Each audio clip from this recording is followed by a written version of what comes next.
Ao tratando de direito, podemos dizer que, não contando somente com o artigo 16, como era antigamente, o homem ele já nasce, ele diz que já nasce dotado de personalidade jurídica, né, para exercer seus direitos. Também, como contrapartida, contrai as obrigações, onde podemos dizer que a personalidade ela não é um direito, mas sim um conceito ao qual se apoiam os direitos a elas inerentes, assim para que ela possa desenvolver plenamente voltado à sua esfera privada. Hoje os direitos eles são básicos e garantidos conforme o novo Código Civil. Assim, encontrando e citando o artigo 11 do Código Civil, pois as exceções do direito da personalidade, elas são intransmissíveis e imensuráveis, pois podendo sofrer limitações voluntárias, né? No Código Antigo, né, de 1916, o cidadão ele tinha aptidão para titularizar relações jurídicas, onde o sujeito de direito na época, o conceito dele era de personalidade a ser confundida com a própria titularidade, né? E com isso, né, as relações jurídicas elas viviam lado a lado em titularizações de personalidade e de capacidade, né? O que acontece? Os sujeitos detentores de personalidade na época, ao contrário como os despersonalizados agiam, por eles ter a personalidade deles e a capacidade, implicava mais ainda era a sua recíproca, ela era bastante verdadeira, pois afinal, né, o que diz o direito é que o direito ele foi feito para o homem e pelo homem, né, trazendo a proteção fundamental, né, do princípio da dignidade humana, né? Isso trouxe já a proteção fundamental para o princípio da dignidade humana. Assim também podemos dizer que com o princípio da dignidade é nula também todas as doações de todos os bens, né, e de reserva que de porte de renda suficiente para a subsistência de cada ser humano. Por exemplo, o ser humano que tiver por exemplo, eu tenho umas propriedades e tenho também bastante riqueza e percebo que no fim da minha vida eu não tenho mais para quem doar minhas coisas, porque eu não tive herdeiro, por uma casa do destino eu não tive herdeiros, e aí eu decida doar tudo antes de morrer. Ou em plena vida, né, em plena virtude da vida, eu penso um dia que eu quero viver outras coisas, eu não preciso de mais nada disso e eu quero doar tudo. Conforme o Código Civil da dignidade humana, eu não posso fazer isso, eu não posso doar todos os meus bens e ficar sem nada, né? Eu posso doar parte, mas eu tenho que ter o mínimo para garantir a minha dignidade como pessoa, né? Tipo, se eu tivesse grandes terras, muitas casas, eu não poderia doar todas as minhas casas. Eu teria que ficar pelo menos com uma propriedade de garantia de dignidade humana. Já as liberdades públicas dão direitos fundamentais ao indivíduo frente ao Estado, com suas fontes de personalidade, né? No justnaturalismo, né? Em destaque, conforme diz Maria Helena Pablo Stolzer, né?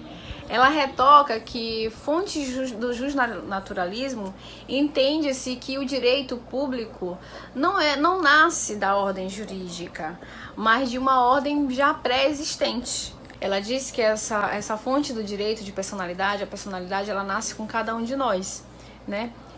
E assim, a gente tem dessa personalidade destaque o sistema de, por exemplo, como Deus centro de tudo. Tipo, todas as normas que a gente segue hoje são normas divinas, né? que vêm da divindade, elas já são pré-existentes da nossa natureza. Já na concepção positivista, né, em se tratando da segunda corrente, diz que a fonte do direito, ela já é uma personalidade própria do sistema jurídico, né? Onde não há inatos, né? E constitui-se também de uma opção de um sistema jurídico minoritário. Quer dizer, a fonte do direito justnaturalista, ela diz que nós já nascemos com ela e que ela é proveniente de Deus, que Deus já deixou todos esses direitos jurídicos predispostos a nós. E na positivista já diz que nós somos inatos e que a opção desse sistema jurídico também ele é minoritário, ele é de uma pequena parte, não de um todo. Existem 3 teorias que justificam o início do direito da personalidade. A primeira é a teoria natalista, a segunda é a teoria concepcionista e a terceira é a teoria condicionalista. A teoria natalista afirmava que o direito da personalidade só tinha início a partir do nascimento com vida. Já a teoria concepcionista acredita que o direito da personalidade tem início a partir do momento da concepção. Porém, a partir do nascimento com vida, o nascituro passa a ter o direito patrimonial. Já na teoria condicionalista, acreditam que não só o direito da personalidade, como os direitos patrimoniais e todos os demais direitos estão condicionados ao nascimento com vida. Na Constituição brasileira, a teoria que foi utilizada como base é a teoria natalista, porém, sofre grande influência da teoria concepcionista. Pois bem, com a morte, encerra-se os direitos da personalidade. A morte pode ser classificada em morte real ou morte presumida. No caso de morte real, tem-se o óbito da pessoa natural e atesta-se o óbito. Para se atestar o óbito, para ter uma atestado de óbito, é necessário um corpo para comprovar a morte. Posteriormente, faz-se a certidão de óbito e tem-se a morte natural.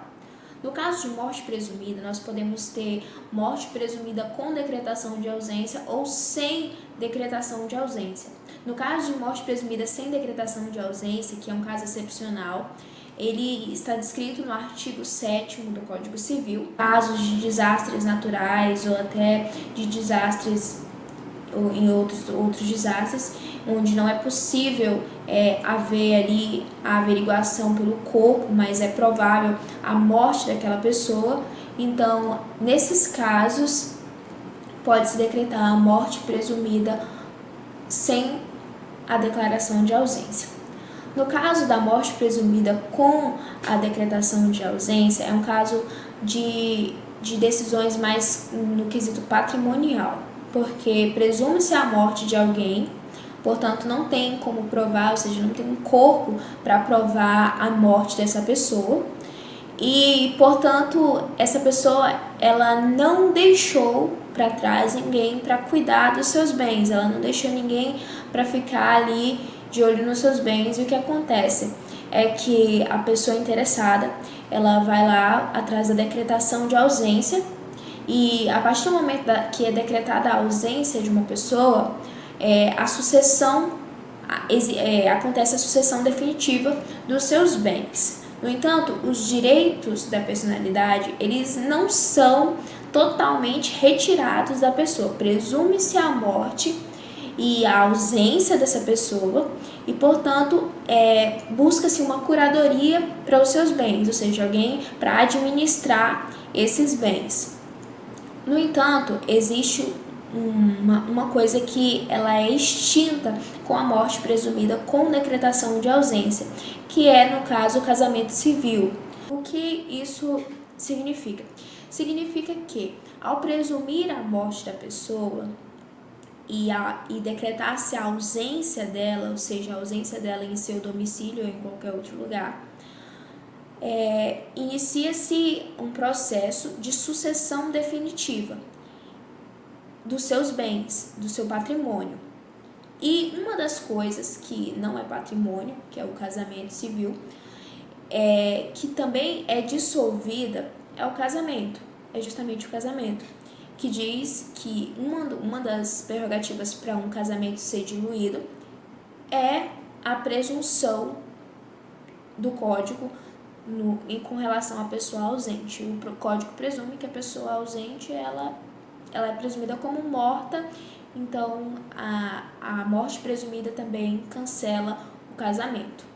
É importante ressaltar que não existe direito da personalidade do morto, mas o que pode-se dizer que existe é uma tutela jurídica dos direitos da personalidade pós-mortem. Pois bem, isso pode acontecer em 3 situações. Na primeira situação seria no caso de uma pessoa ainda em vida ter sofrido algum dano, alguma lesão, e ela ajuizar uma ação perante a justiça. No entanto, antes que essa ação venha chegar ao seu fim, venha ser concluída, a pessoa morre. Quando essa pessoa morre, seus direitos da personalidade eles se extinguem. No entanto, se a causa na qual ela estava ali, na lide em que ela estava inserida, os direitos que estão sendo pleiteados forem direitos existenciais, direitos de natureza existencial, eles morrem junto com ela. Então, esses direitos ali, eles não podem mais ser tutelados, eles já morreram. Eles são extintos. No entanto, se os direitos que estão sendo defendidos, sendo buscados perante a justiça, forem direitos de natureza patrimonial, esses direitos eles podem ser pleiteados por outros. Eles podem ser pleiteados por outras pessoas.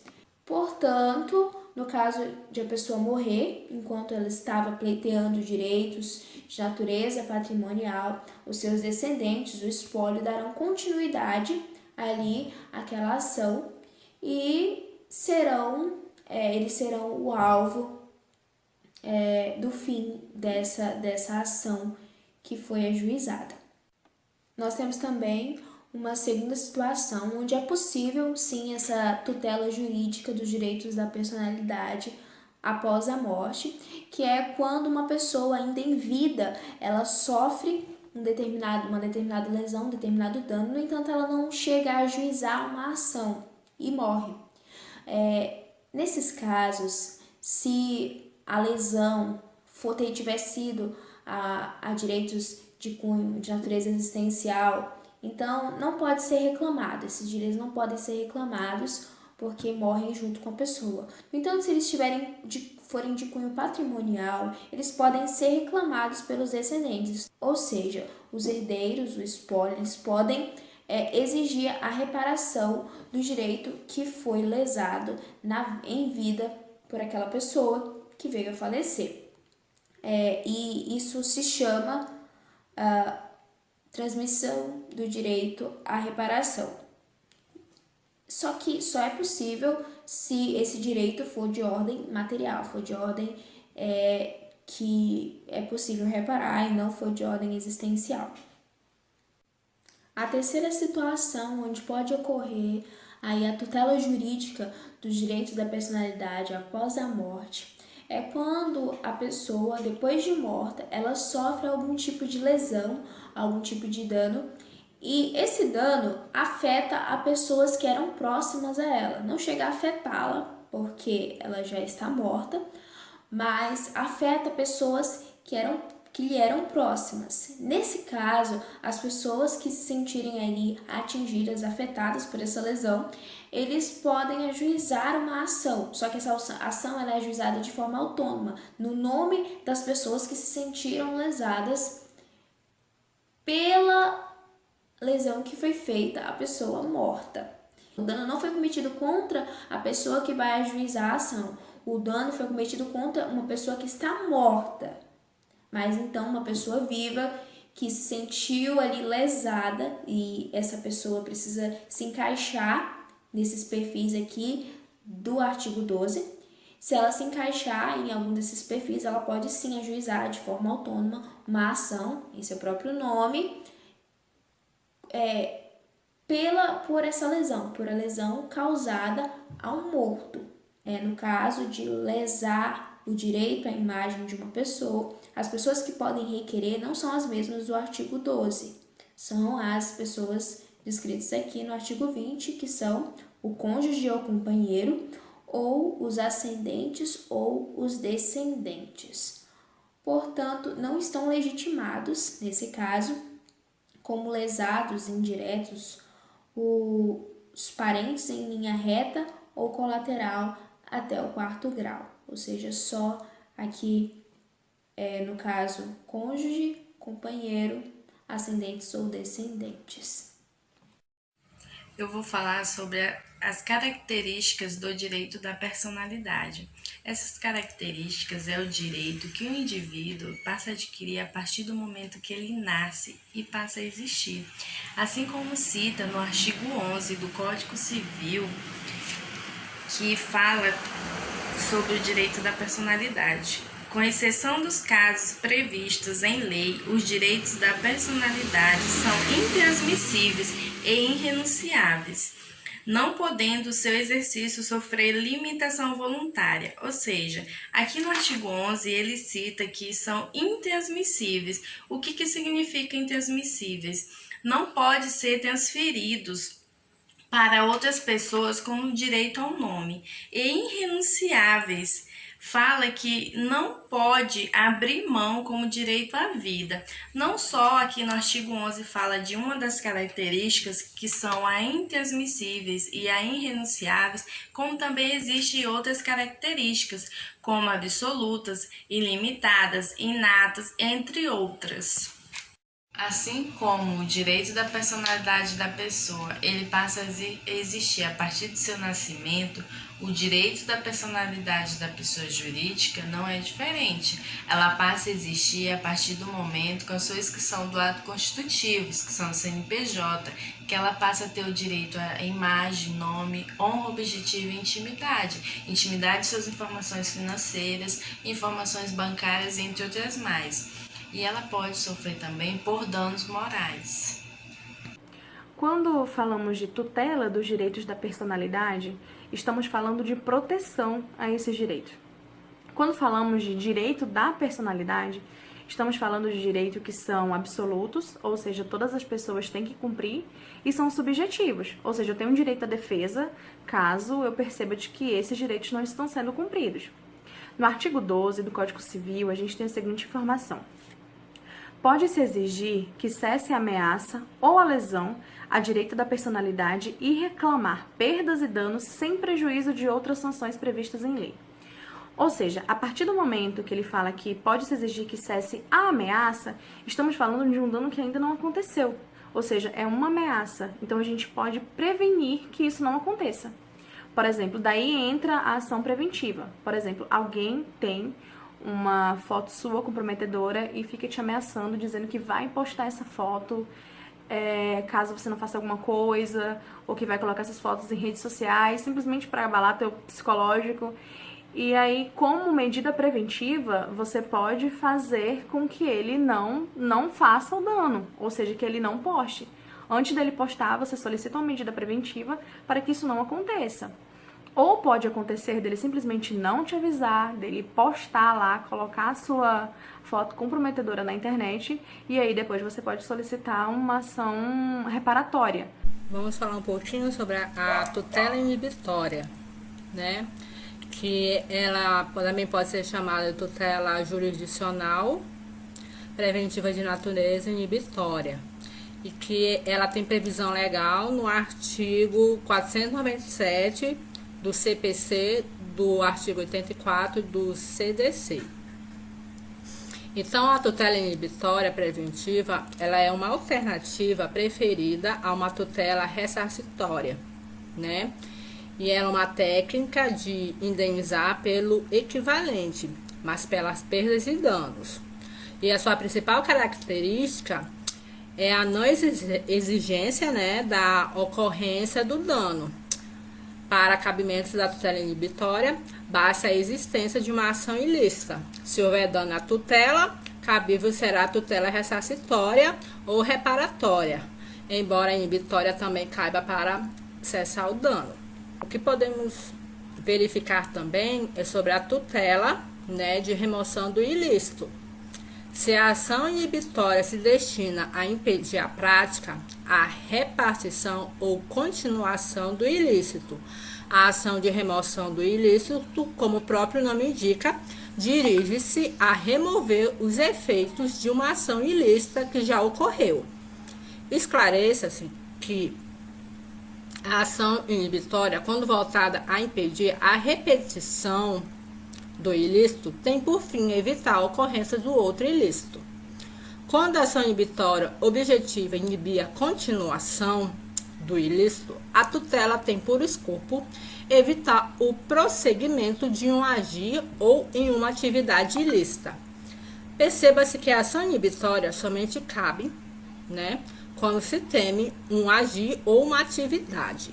Ou melhor, a ação inibitória somente pode ser utilizada quando a providência jurisdicional for capaz de inibir o agir ou em seu prosseguimento, e não quando esse houver sido praticado, estando presentes apenas os seus efeitos. Primeiramente, antes de começar a falar sobre a tutela ressarcitória, é necessário saber o significado de tutela.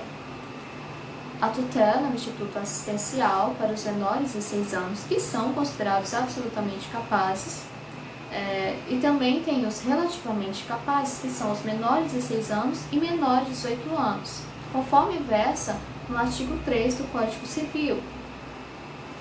Como dito anteriormente, a tutela ressarcitória ela pode ser autodenominada também de repressiva ou reparatória, cuja sua função é de especificamente regressar, ou seja, ela vai retroagir para proteger alguma situação de uma lesão.